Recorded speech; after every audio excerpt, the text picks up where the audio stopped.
Il y a environ 1400 ans, notre prophète, béni de paix et de bénédiction, annonça l'avènement d'une figure dont l'influence néfaste engendrerait une calamité dévastatrice à l'échelle mondiale.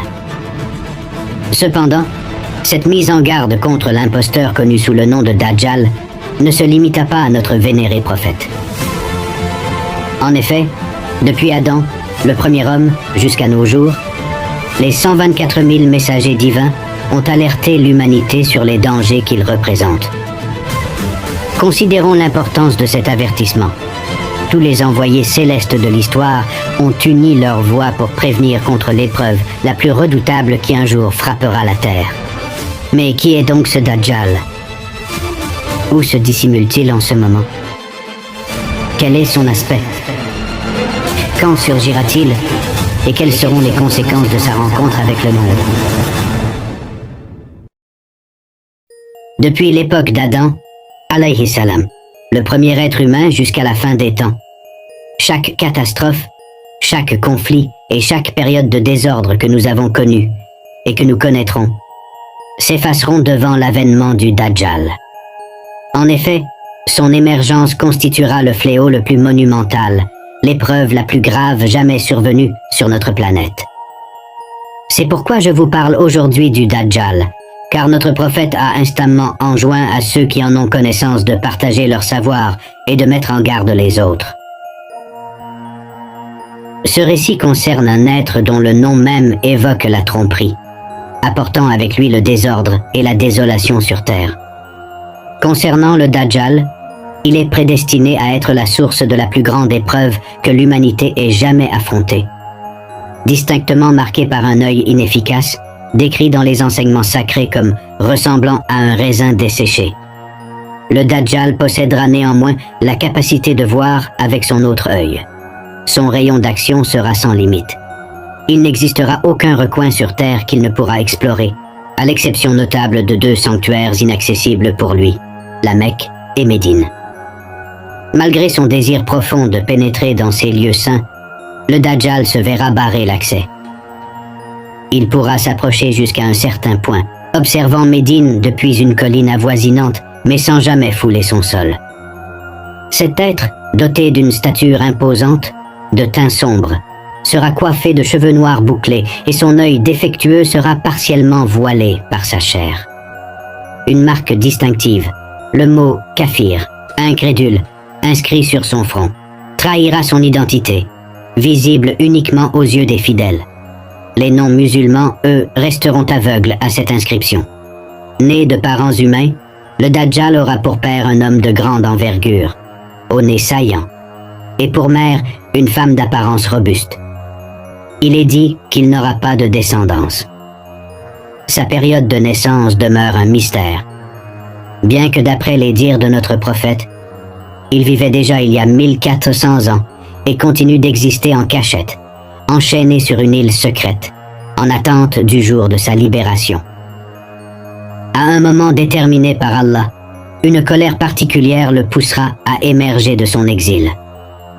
Le jour où le Dajjal s'échappera pour instaurer le chaos sur terre marquera le début d'un conflit d'une ampleur inégalée, désigné comme Al-Malhama Al-Kubra, Armageddon. Ce moment coïncidera avec la présence de l'imam Mahdi et le déroulement d'une bataille déjà annoncée, pivotant l'attention mondiale vers des signes précurseurs comme des séismes, signalant l'approche du Dajjal.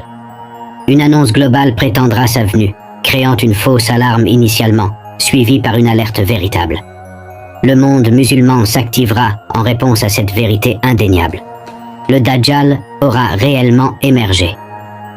Nous nous trouvons à l'aube de l'épreuve la plus redoutable jamais rencontrée par le monde, une ère marquée par un désordre absolu. Notre prophète, béni de paix, a constamment imploré la protection contre les méfaits du Dajjal. Comme bien connu, l'avènement du Dajjal constitue un des signes précurseurs du jugement dernier, signalant que nous nous approchons de la fin des temps. Selon les récits, le Dajjal émergera initialement depuis l'île pour apparaître dans la région du Levant, Cham, attirant derrière lui une multitude de suiveurs. Au fur et à mesure que l'existence du Dajjal se dévoilera, il débutera par se proclamer prophète. Les musulmans, conscients que le prophète Muhammad, paix et bénédiction sur lui, est le sceau des prophètes, se détacheront immédiatement de lui, réduisant ainsi son cercle de partisans. Cependant, ce retrait ne marquera pas sa fin, mais plutôt le commencement d'une nouvelle phase de sa ruse. À ce stade, abandonnant toute prétention à la prophétie, le Dajjal affirmera aux grandes dames être Dieu lui-même, se présentant ainsi à l'ensemble de l'humanité. Étonnamment, une large part de la population mondiale adhérera à ces paroles, marquant le début d'une période de grande confusion. Le Dajjal disposera du pouvoir de subvertir la perception du monde, capable de déguiser l'eau en feu et vice-versa. Dans le cas où il montrerait du feu, il serait en réalité sage de s'y jeter, car ce serait de l'eau froide. Alors que cette illusion s'étend, les premiers échos de l'Apocalypse commencent à résonner. Se proclamant divinité sur terre, le Dajjal, flanqué de ses adeptes, rendra visible pour les musulmans l'inscription Kafir sur son front, moment où il s'annoncera comme une divinité. Il prétendra posséder le paradis et l'enfer, cherchant à manipuler les destins des hommes selon sa volonté.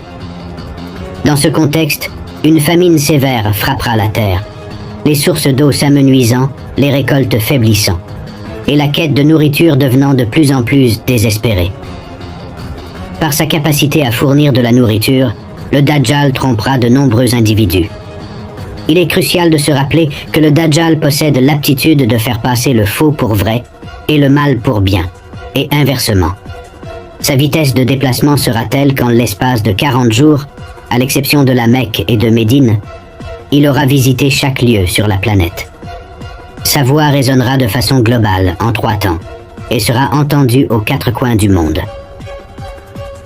Approchant des sanctuaires de la Mecque et de Médine, des anges gardiens l'empêcheront d'y pénétrer, provoquant alors 3 secousses sismiques à Médine.